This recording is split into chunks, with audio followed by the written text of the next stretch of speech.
Hi there, I'm James Brayshaw. So glad you had a few minutes to talk about casting out devils. I'm the author of the Imagine There's No Satan series, a 4-volume book series that goes through in not sparing detail in any way every passage in the Bible from front to back, looking at it historically and correctly that are related to devils, demons, evil, sin, hell, and Satan. So please email me if you want a PDF copy of that, or go to my website. You can order all 4 volumes for $50 plus shipping.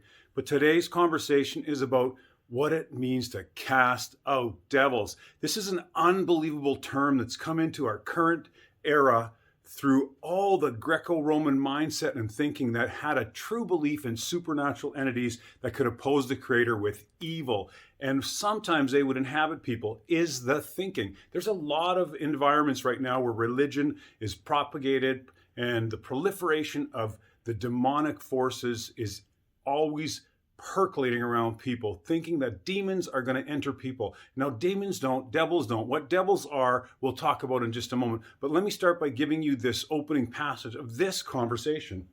In Matthew 7:22, what we read is, "Many will say to me in that day, Lord, Lord, have we not prophesied in your name, and in your name cast out devils, and in your name done many wonderful works?" What is going on there in Matthew chapter 7, verse 22? And you go ahead and read the entire passage to glean the context. That's the most important element about learning about what is being said in Bible passages, both the Old Testament and the apostolic writings, often called the New Testament.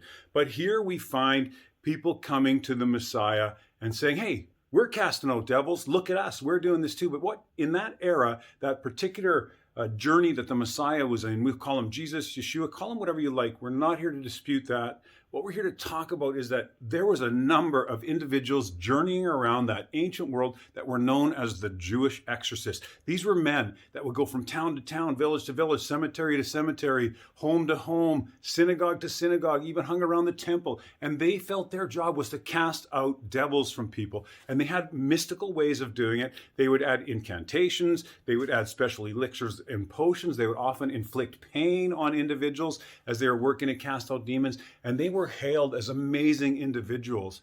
Those were the devil caster outers of the day, the Jewish exorcist. And Messiah, the Jesus of the time, known also as Yeshua, did not want these people to be seen as working on behalf of the Creator God, because they really didn't know him. They didn't follow the path that he was suggesting an individual follow. They followed their own path. It was a path of self-glory, so they could actually use their practices of casting out devils and actually have people drawn to them as human individuals. And they did many wonderful works in his name. Sure, they liberated people from certain things, certain devils. But what is a devil? If we back up biblically and go way back into the prophecy of Isaiah about what the Messiah would do, we can begin to understand what devils are. He was prophesied to come into a time and he was going to remove our infirmities, is what the passage says. Let me just read that to you. So that passage in Isaiah that talks about what the Messiah would eventually do as far as healings and casting out devils goes, simply says this: "Surely he's borne our griefs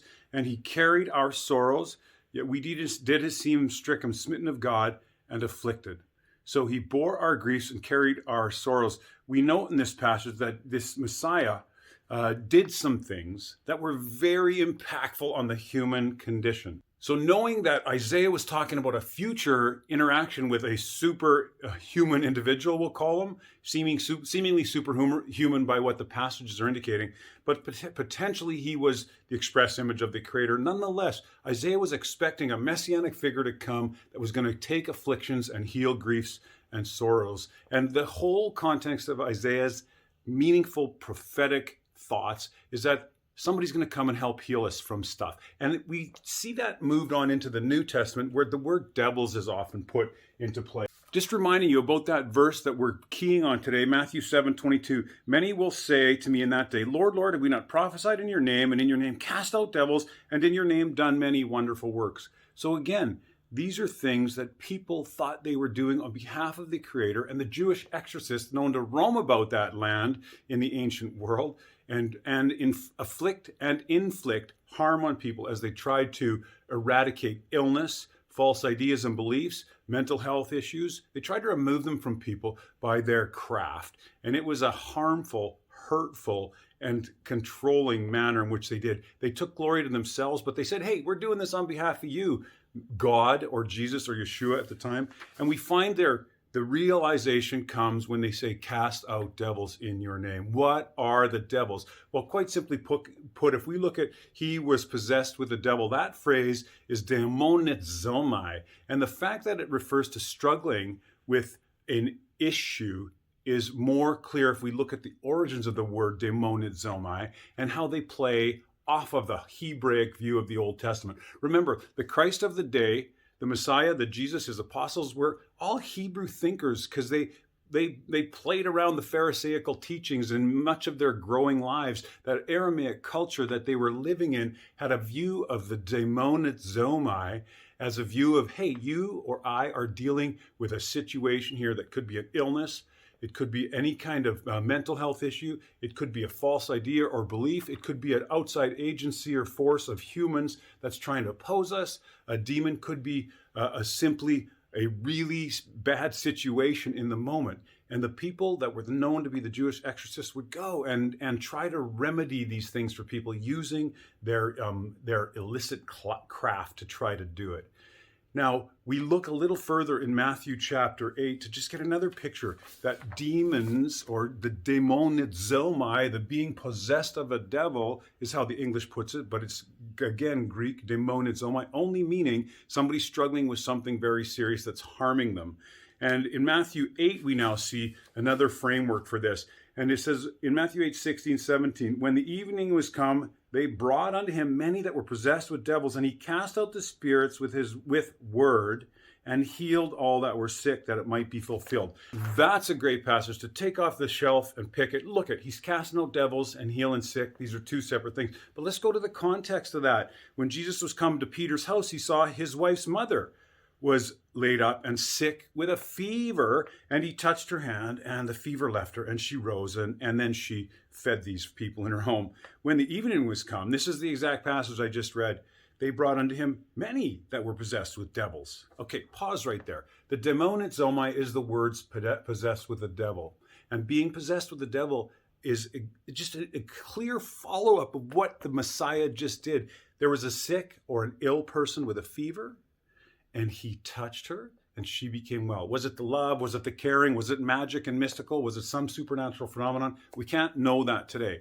Nonetheless, the text is indicating he interacted with her in some manner. She became well. Then we see the following passage that, and then when people saw this, they brought many to him who had devils, who are demon-zomai, meaning struggling with issues. So the Messiah, the Jesus of the day, was not a Jewish exorcist. He was not indicated as being a supernatural healer, eradicating demonic forces that are known as devils from people's spirits. Because if a devil were overtaking a human, and we are going to sit here and agree that there's a Messiah, a creator that allows supernatural spirits to enter a person, then we're going to find that there's a secondary godlike entity that can now inhabit someone. And we have zero control, except for somehow using a magical name, which is often said the magical name of Jesus. There's no magic in the name. The Jewish exorcists of the day thought they were invoking magical names when we cast out demon-zomai in his name.